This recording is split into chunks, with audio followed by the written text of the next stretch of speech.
राधे राधे गुरुजी। मेरा नाम अस्मिता है, मैं दिल्ली से आई हूँ। हमें ऐसा क्या करना चाहिए कि हमारा आखिरी बर्थ हो, इसके बाद हम ना आए यहाँ पे? क्यों, क्या दिक्कत हो रही है आपको? कलयुग अच्छा नहीं है। क्या अच्छा नहीं लग रहा है आपको? परेशानियाँ होती हैं बहुत। क्या परेशानी है आपको? बहुत सारी, करियर में, फैमिली में, पर्सनल लाइफ में। देखो, परेशानियों का नाम ही जीवन है। आपने देखा होगा हॉस्पिटल में जब कोई बीमार पड़ता है ना और वेंटिलेटर पे होता है तो वहाँ एक मशीन होती है, उसमें लाइन यूं यूं चलती है, ऐसी चलती है ना, और लाइन सीधी हो गई मतलब मर गए, डेथ, मर गया। जब तक टेढ़ी लाइनें हैं, जब तक उतार चढ़ाव है, तब तक ही जीवन है। सीधा हुआ तो मर जाएगा आदमी। तो आपके जीवन में ये उतार चढ़ाव जो है, स्ट्रगल जो आप कर रहे हैं, करते रहिए। यहाँ जितने लोग बैठे हैं, ये दास अनिरुद्ध सहित, भगवान राम सहित, भगवान कृष्ण सहित, किसके जीवन में स्ट्रगल नहीं था? ये तो अच्छा है कि आप संसार में ना आए, प्रभु की शरण में रहने वाला बार बार जन्म मृत्यु में नहीं उलझता। लेकिन जब तक हो, हंस के रहो, खुश रहो, रो कर नहीं, परेशान होकर नहीं। ये तो चलता रहेगा, परेशानियां तो आएंगी जाएंगी, लेकिन उन परेशानियों के बाद भी आपको हैप्पी रहना चाहिए, खुश रहना चाहिए। ये जीवन है बेटा। इस संसार में ऐसा कौन है, एक को पकड़ के लाओ जिसके जीवन में दुख ना हो। बस किसी के जीवन में ज्यादा है, किसी के में थोड़ा सा कम है। कोई बता पाता है, कोई नहीं बता पाता। बाकियों को देख के ऐसा लगता है कि उनके जीवन में दुख नहीं है, ज्यादा मेरे में है। ना ना, आपका चलो क्या दुख है बताओ। अच्छा, कुछ कुछ कुछ बता दो। मतलब मैं बहुत कुछ करियर वाइज करना चाहती हूँ, वो हो नहीं रहा। ये दुख है। अरे किसी के घर में तबीयत खराब हो जाती है, या फिर ऐसे लोगों को देखो जिनके दोनों हाथ कट चुके हैं। जरा सोचो कि जिसके दोनों हाथ नहीं है और उसके घर में करने वाला कोई नहीं है और उसे प्यास लगी हो तो पानी कैसे पीता होगा? कभी आपने सोचा है? मैंने ऐसे लोगों को भी देखा है जिनके दोनों पांव और दोनों हाथ नहीं है। अब बताओ कि उसे प्यास लगती होगी तो वो डिपेंड होता होगा ना दूसरों पर, भैया जरा हमें पानी पिला दो, भैया भूख लगे, कुछ खा नहीं सकता। तो दुखी तो वो है बेटा। तुम अपने हाथ से खा रही हो, तुम अपने पांव पे चल रही हो, तुम अपनी आंखों से देख रही हो, तुम अपने कानों से सुन रही हो, तुम अपने मुंह से बोल रही हो। आपके जैसा सुखी संसार में कोई नहीं है। दुखी तो वो है जो एक शब्द भी नहीं बोल पा रहे हैं, बेचारे गूंगे हैं। दुखी तो वो है जो एक कदम भी नहीं चल पा रहे हैं, बेचारे लंगड़े हैं। दुखी तो वो है जो एक शब्द भी नहीं सुन पा रहे हैं, बेचारे बहरे हैं। क्यों नहीं हम उन लोगों को देखते? हम क्यों अपने को ही हल्का मानते हैं? क्यों हम अपने को छोटा कहते हैं? ईश्वर ने हमें बहुत बड़ा बनाया है बेटा। पॉजिटिव क्यों नहीं सोचना? अच्छा भी तो एक एंगल हो सकता है, ये भी एक पहलू है आपके नजरिए का। इसलिए आप ये कहते हैं कि मैं बहुत दुखी हूं। नहीं, आप इस संसार में सबसे सुखी हैं। और लोगों को देखो जो घिसट रहे। आप तो चप्पल पाँव में पहनती हैं, कुछ लोग तो हाथ में चप्पल पहन के घिसटते हैं, नहीं देखा आपने? फिर आप कितने सुखी हैं। ईश्वर का धन्यवाद दीजिए कि विधाता आपने हमें इतना सुख दिया है, उसके लिए थैंक यू। ठीक है, थैंक यू। आप बताओ कि आप सुखी हो कि दुखी हो? मैं सुखी हूँ, ये मुझे पता है। बस ऐसा है कि अब थक गए लाइफ से। फिर भी शिकायत? शायद से, मतलब ह्यूमन नेचर होते है कि हाँ बेटा, देखो यदि शिकायतें करने बैठेंगे तो सबकी शिकायतें हैं। लेकिन माता सीता को जंगल जब जाना पड़ा, राम जी ने जंगल भेज दिया, लव कुश को पैदा किया अकेले। स्ट्रगल देखिए, लकड़ी काटी तो किसी ने सीता माँ से कहा कि अब बताओ तुम्हें राम जैसा पति चाहिए जिसने तुम्हें गर्भावस्था में वनवास भेज दिया? किसी नारी को क्या ऐसा पति चाहिए कि उसका पति गर्भवती स्त्री को घर से निकाल दे? तब सीता माँ ने कहा, बहन जब जब मेरा जन्म हो तब तब मुझे राम ही पति के रूप में प्राप्त हो। लोगों ने कहा कि तुम्हारा इतना कष्ट देने वाला राम तुम फिर से पति रूप में चाहती हो? सीता माँ ने कहा, कष्ट मुझे मिला ये तो आप लोग मेरा कष्ट जरा सा देख रहे हैं। जो मुझे सुख मिला है राम को पाकर, जो सम्मान मिला है राम को पाकर, उस सम्मान उस सुख के आगे ये दुख तो कुछ भी नहीं है। इसलिए मैं राम के उस सम्मान, आज जहां राम खड़े होते हैं वहां माता सीता खड़ी होती हैं, तो मैं राम जैसा पति क्यों ना चाहूं। मुझे जरा सा दुख मिल गया तो क्या मैं उस जरा से दुख के कारण अपने राम को छोड़ दूं? ना बेटा, जिस राम ने हमें इतना सुख दिया है, यदि जरा सा कोई बात नहीं, तुम्हारी माँ इतना लाड़ करती है और एक थप्पड़ मार दे गाल में, इसके लिए हम माँ को दुश्मन तो नहीं मानने लगते ना। बस ईश्वर ने इतना सुख दिया, जरा सा दुख भी हो तो ईश्वर का प्रसाद मान के उसे ग्रहण करना चाहिए, थैंक यू कहना चाहिए ईश्वर को। तुम्हारी माँ ने बचपन में तुम्हें कभी मारा नहीं थप्पड़, इसलिए तुम्हें थप्पड़ का एहसास नहीं है बेटा। ईश्वर के थप्पड़ का एहसास भी काश होता आपको। ये मेरी बहन है, ये बहुत पिटी है तो मैं कम पिटी हूँ घर में। कम पिटी हो मतलब पिटी तो हो बहुत कम। हाँ चलो अच्छा है। माँ जब आपको मारती है, अच्छा इनको मारती थी माँ, तो क्या इनकी दुश्मन है इनकी माँ? नहीं नहीं, फिर इनके भले के लिए। ऐसे है ईश्वर यदि हमें थोड़ा दंड भी देते हैं, दुख भी देते हैं, तो वो हमारी भलाई होती है। तेरे फूलों से भी प्यार, तेरे कांटों से भी प्यार। Thank you. खुश रहिए। राधे राधे गुरुजी। राधे राधे। मैं देवघर से आई हूँ और मेरा प्रश्न ये है कि दीपावली अभी अभी गया है, तो हम लोग दीपावली में लक्ष्मी और गणेश की पूजा करते हैं, तो इनका तो कोई कॉम्बिनेशन नहीं है। हम करके दे रहे हैं कॉम्बिनेशन आपको। नहीं, जैसे कि विष्णु और लक्ष्मी भगवान दोनों का पूजा हम होना कर चाहिए दें ना? कॉम्बिनेशन? क्या बोले? हम कॉम्बिनेशन करके दे दें? हाँ बताइए ना सुनो, गुरुजी, वही जानना था। लक्ष्मी जी हैं धन की माता, बोलो हाँ। हाँ और गणेश जी हैं बुद्धि के देवता, बोलो हाँ। हाँ। तो लक्ष्मी जी हमेशा उन्हीं के पास होती हैं जो गणेश जैसी बुद्धि रखते हैं, बुद्धिमान होते हैं। तो गणेश जी बुद्धि हैं और लक्ष्मी जी धन है, तो बुद्धिमानों के पास ही लक्ष्मी रहेगी, मूर्खों के पास थोड़ी रहेगी। इसलिए गणेश जी के पास लक्ष्मी जी बैठती हैं। और एक प्रश्न गुरुजी, ये मेरी बेटी है। पहले ये बताओ कि जो उत्तर दिया हमने आप समझ पाए? अरे यहाँ बहुत हल्ला कर रहे हैं सब। नहीं, आप हल्ला नहीं हो रहा है, आप सुने नहीं? हाँ, सुन लो। आपको तो पूछना था, सुनना थोड़ी था। समस्या तो यही हमारा पूछना होता है, सुनने से मतलब नहीं। देखिए हल्ला यहाँ इतना हो रहा है ना। चलो बेटी से बात कराओ। राधे राधे गुरुजी। हाँ राधे राधे। गुरुजी हाँ, मुझे पढ़ाई में मन नहीं लगता है, कहाँ लगता है मन?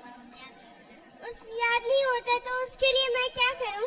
पहले ये बताओ मन कहाँ लगता है? मुझे घूमने जाने खेलने में ये सब मन लगता है। तो पहले घूम लो ढेर सारा, खेल लो ढेर सारा, 1 घंटा खेलो, 1 घंटा घूमो और फिर 2 घंटे पढ़ाई करो। देखो बांटना पड़ेगा, ये समय खेलने का, ये समय घूमने का, और ये समय पढ़ने के समय पढ़ो, खेलने के समय खेलो, घूमने के समय घूमो। और बेटा याद करने के लिए आपको रोज अंकुरित अनाज खाने चाहिए। आपका खान पान अच्छा हो, अंकुरित दाल, अंकुरित चने और ताजी सब्जियां, ककड़ी इत्यादि, सलाद और शीर्षासन, सिर के बल खड़े होने का अभ्यास करो। शीर्षासन, हल आसन, इनको करने से याददाश्त बढ़ती है। तो ये आसन करो और एकाग्र चित्त से पढ़ाई करो, ये रट करके नहीं, समझ करके पढ़ो तो बातें याद रहेंगी। गुरुजी हमारा आज सालगिरह है, हम लोग को आशीर्वाद दीजिए गुरुजी। खुश रहिए, भगवान आपको सुखी और स्वस्थ रखें। प्रश्न यूट्यूब पे भी सुन लीजिएगा, बोला है आपके लिए। अंत में सुन ही लेंगे आपका हाँ। प्रश्न। धन्यवाद। खुश रहिए। राधे राधे गुरुजी। राधे जय राधे। श्रीमन नारायण। जय श्रीमन नारायण। मेरा बिहारी जी से यही प्रार्थना है गुरुजी, इस सदी उनके चरणों में मेरा प्रेम लगा रहे, मैं वृंदावन से जुड़ी रही हूँ आपके चरणों में। बिल्कुल, बिहारी जी सदा आपको जोड़े रखें। मैं आपको 2 लाइन कुछ भजन सुनाना चाहते, बाकी कोई प्रश्न बहुत नहीं। जल्दी, क्योंकि सबको मौका मिले। मेरे अवगुणों को, मेरे अवगुणों को भुला दीजिएगा,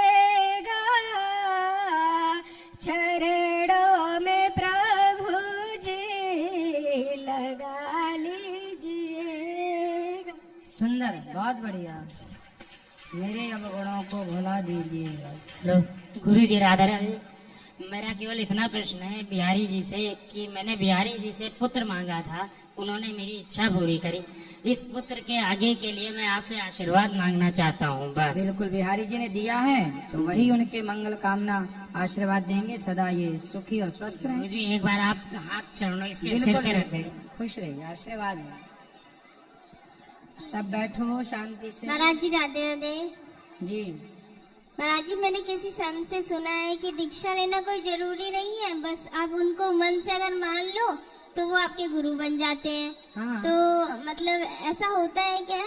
भाई, मन से आपने मान तो लिया, लेकिन गुरु जी जो आपको देना चाहते थे, जो मंत्र, जो परंपरागत मंत्र मिला है, जी तो फिर वो आप उस मंत्र से वंचित रह जाएंगे। मान लो, मान लेने में बुराई नहीं है, जी लेकिन आप जो मंत्र है परंपरागत, जी उससे वंचित रह जाएंगे। इसलिए गुरु जी एक मंत्र देते हैं, जी वो मंत्र ही मूल होता है। जी। अच्छा जैसे आप किसी को पति मान लो, जी, लेकिन आप शादी ना करो, तो पति नहीं है। तो फिर मान लेने से जब कोई पति नहीं हो सकता, तो माना है तो फिर उसे विधि विधान से एक विधान होता है जी कि आपका मंगलसूत्र पहनाया जाएगा, मांग भरी जाएगी, तब ना वो पति होगा। उसी तरह जब मंत्र कोई देगा, और मंत्र वो परंपरागत मंत्र जब मिलेगा आपके कानों में, और आप मंत्र पाते ही आपके हृदय में परिवर्तन होगा, जो संसार से मन हटकर भगवान में अधिक लगने लग जाएगा, वही गुरु मंत्र का प्रभाव है। राधे राधे गुरु जी। तो आप मान लेंगे तो वंचित रह जाएंगे उस मंत्र से। मान लेने में बुराई नहीं है। जी, राधे गुरु राधे तो गुरु। कोई भी ज्ञान मिले कहीं से, तो ज्ञान तो ग्रहण कर लेना चाहिए। दत्तात्रेय जी ने 24 गुरु बनाए, तो शिक्षा गुरु थे, ना कि दीक्षा। राधे राधे महाराज जी। मेरा प्रश्न आपसे ये है कि जो लोग कहते हैं कि जो पूजा ज्यादा करता है वो परेशान ज्यादा रहता है, तो क्या भगवान को अच्छा लगता है उनके भक्त परेशान हो? ना, ऐसा जिसने कहा है गलत कहते हैं। क्योंकि महाराज जी मेरे घर में सब खुश हैं। 4 साल से मेरी जो स्थिति है बहुत ही खराब हो गई है, तो हम ज्यादा पूजा करते हैं तो सब लोग यही कहते हैं कि तुम ज्यादा पूजा करती हो इसीलिए परेशान हो, पूजा मत किया करो। कलयुग में ऐसे कहने वाले लोग ज्यादा हैं। और बल्कि जो भक्ति करता है भगवान को, तो उसका और सम्मान करना चाहिए और लोगों के सामने उनको अच्छा दिखाना चाहिए। यहाँ तो हम लोग जो भी करते हैं वो गलत ही होता है, और उनकी पूजा तक आ जाती है बात की पूजा मत किया करो। लोग ऐसा व्यवहार करने लगते हैं कि तुम पूजा करती हो इसीलिए परेशान हो। देखिए, पूजा करना चाहिए, आप करते रहिए। रही बात दुखों की, संकटों की, तो वो तो आते रहेंगे। वो तो आपका जो कर्म दंड है किसी जन्म का मिलेगा। महाराज जी मेरा ये प्रश्न है कि कर्म दंड उसी जन्म में दें भगवान जिस जन्म में हमने गलती किया हो। समय नहीं होता ना भाई। किसान आज खेत में बीज बोएगा तो आज ही कैसे हो जाएगी, आप बताइए। ऐसे तो लोग हंसते हैं ना, उनका अपमान करते हैं कि ये पूजा पाठ में रहती है। देखो सुदामा पर भी लोग हंसते थे। सुदामा भी भीख मांगते थे, इतने बड़े भक्त थे। भगवान के भक्तों में थोड़ा सा ईश्वर के घर देर है, अंधेर नहीं है। भगवान ने, लोगों ने तो नरसिंह मेहता पर भी हंसे। जब नानी बाई का मायरा का समय आ गया, नहीं आए भगवान। हंस रहे थे लोग, लेकिन विश्वास बनाए रखा तो आए ना। विश्वास तो है मुझे। द्रौपदी पर भी लोग हंस रहे थे, साड़ी उतर रही है, पर विश्वास है। लोगों का काम क्या है? हंसना। आज से नहीं हंस रहे, सतयुग में भी लोग हंसते रहे, त्रेता में भी हंसे हैं। सीता पर क्या नहीं हंसे लोग? बहुत। फिर क्या द्वापर में द्रौपदी पर नहीं हंसे? कि कलयुग में आपके ऊपर और हमारे ऊपर नहीं हंसेंगे? हंसेंगे। हंसने वाले हर युग में पाए जाते हैं, और ये लोग ठीक हैं अपनी जगह। लेकिन महाराज हम जी, अपनी जगह सही रहें बस। महाराज जी तो क्या भगवान को भी तो दुख होता होगा ना, जो उन्हें चाहते हैं उनको इतनी तकलीफ हो रही है। नहीं, भगवान देखो, ये बताइए कि आप एग्जाम दे रहे हैं, जी उस समय आप प्रश्न का उत्तर सही लिख रहे हैं या गलत लिख रहे हैं? वहाँ बहुत सारे निरीक्षक लोग रहते हैं, टीचर जी। रहते हैं। वो बच्चों को देखते हैं कि आप सही कर रहे हैं कि गलत, पर वो रोकते नहीं हैं। आप गलत लिख रहे हैं तो भी आप लिख रहे हैं, वो रोकते नहीं हैं। आप सही लिख रहे हैं तो भी वो शाबाशी नहीं देते, पीठ नहीं थपथपाते कि वाह आप तुम ठीक कर रहे हो। वो देखते हैं अब आपकी कॉपी जमा होगी, 15 दिन बाद जो रिजल्ट आएगा उसमें पता चल जाएगा कि आपने सही किया कि गलत। उसी तरह आपका ये एग्जाम चल रहा है, ईश्वर देख रहे हैं चुपचाप, परिणाम थोड़ा रुक के आएगा। आएगा ना? क्यों नहीं आएगा? आएगा। क्या द्रौपदी का परिणाम नहीं आया? आया। क्या नरसिंह मेहता का परिणाम नहीं आया? आया। क्या प्रहलाद जी के लिए खंबा से नहीं आए? आया। भक्त को सब्र रखना चाहिए। भक्ति के रास्ते पर एक चीज है चाहिए, सब्र, धैर्य। महाराज जी, इतनी तकलीफ में सिर्फ आपका भागवत सुन के शांति मिलती आपके जीवन में तकलीफ क्या है ये तो और बताओ। तकलीफ तो ये है कि जो मान सम्मान के लिए हम लोग, भक्त को मान सम्मान की चाहत नहीं रखना चाहिए। पहली बात, आप गलत हैं। आपको यदि मान सम्मान चाहिए, किसका मान सम्मान, किस बात का मान समाज सम्मान? में रहने के लिए मान कोई सम्मान। बात नहीं, मैं समाज में रहता हूँ, मैं आज तक चाहत रखा कि मेरा सम्मान किया जाए। सम्मान भीख मांगने से नहीं मिलता मेरी बहन। सम्मान के लायक आप अपने आप कर्म से बनेंगे, अपने आप लोगों का माथा झुकता चलेगा आपके आगे। सम्मान की भिक्षा नहीं मांगनी, भैया हमारा सम्मान करो, भीख दे दो ना। लेकिन उसके लिए जो पूजा पे आता है, पूजा अलग विषय है, सम्मान अलग विषय है। पूजा आप करिए, पूजा शांति के लिए की जाती कोई है। ये कहे कि आप पूजा ना करो तो ये तकलीफ का बात कौन है ना? कहता? मत सुनो ना ऐसी बातें। आप ये बताइए, जब तूफान चलता है तो आप अपने घर के दरवाजे खोल के रखते हैं कि बंद? बंद करके। फिर जब उल्टी सीधी बातें आए तो कानों को बंद कर लिया करिए। जी। समाज की बातें सुनेंगे परेशान होंगे, मत सुनो ना। समाज के बीच में कम रहो, लोगों के बीच में कम रहो। भगवान के आसपास भगवान की भक्ति इसलिए नहीं करना चाहिए कि भगवान हमें खूब सारा धन दे दें, खूब दौलत दे दें। भगवान की भक्ति दौलत के लिए, मीराबाई तो ऑलरेडी दौलत वाले बाप की बेटी थी और दौलत वाले पति की पत्नी थी, लेकिन सब दौलत छोड़ के उसने पायो जी मैंने राम रतन धन पायो, उसने तो भगवान को ही अपनी दौलत बना ली थी।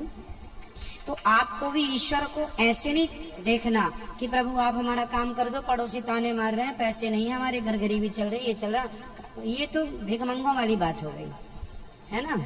भगवान से प्रेम कीजिए कि प्रभु आप ही हमारा धन है। दुनिया का काम है कहना, आप भगवान को धन। मीराबाई ने सब छोड़ दिया और धन किसको माना? भगवान को। भक्तों के लक्षण ये नहीं है कि वो तो अगर आप लोग को हमारी वीडियो अच्छी लगी तो एक लाइक कर देना और एक प्यारा सा कमेंट जरूर कर देना यार, और अपने परिवार में शेयर करना भूलना मत, ताकि उनको भी इतना महत्वपूर्ण ज्ञान मिल पाए।